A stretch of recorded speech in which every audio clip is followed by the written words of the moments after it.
বাংলাদেশ জামাত ইসলামী ইসলামের নাম নিয়ে রাজনীতি করে, তারা পর্যন্ত এই কোরআন অবমাননার নিন্দা জানাইতে 3 দিন পর্যন্ত লেট করে।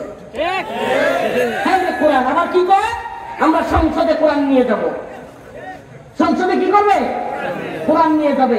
নিজেদের লঘু থেকে লঘু নিজেদের যে লঘু দলীয় লঘু থেকে আতিমুদ্দিন দিন প্রতিষ্ঠার কথাটাই কেটে দিছে।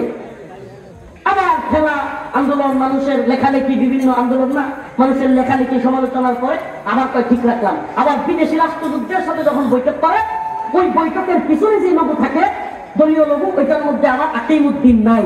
দিন প্রতিষ্ঠা, যেই দিন প্রতিষ্ঠার কথা বলে আবুল আলা মওদুদী রাহিমাহুল্লাহ জামাত ইসলাম প্রতিষ্ঠা করলো, আজকে সেই আতিমুদ্দিন আরবিতে লেখা আল্লাহ শব্দ বাদ দিয়ে দেওয়া হয়েছে, সমস্যা নেই।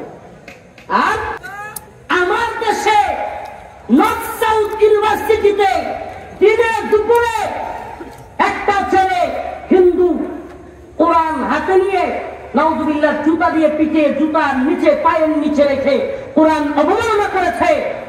আমাকে বলেন, এখন পর্যন্ত বাংলাদেশ গরম হইতে দেখছেন?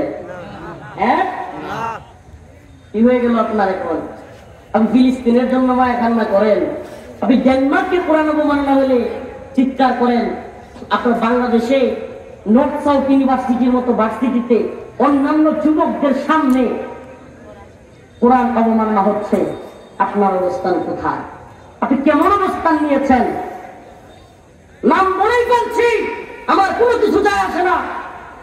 এই বড় বড় রাজনৈতিক দল যারা আপনারা দল করেন, বড় বড় দল, বড় বড় দলের হাজার হাজার লাখ লাখ কর্মী, মুসলমান নামদারি, এই সমস্ত দলগুলো আমেরিকা এবং পশ্চিমাদের খুশি করবার জন্য নিন্দাটা পর্যন্ত জানাইতে ভয় পায়। কথা বলতেছেন, তাইলে মনে হয় বিএনপি থেকে কিছু পাইছেন। আরে বিএনপি তো নিন্দা জানাই নেই, জামাত তো 3 দিন পরে কি করছে, জানাইছে। বিএনপি কি করে নাই? এখন তারা কি বলবে?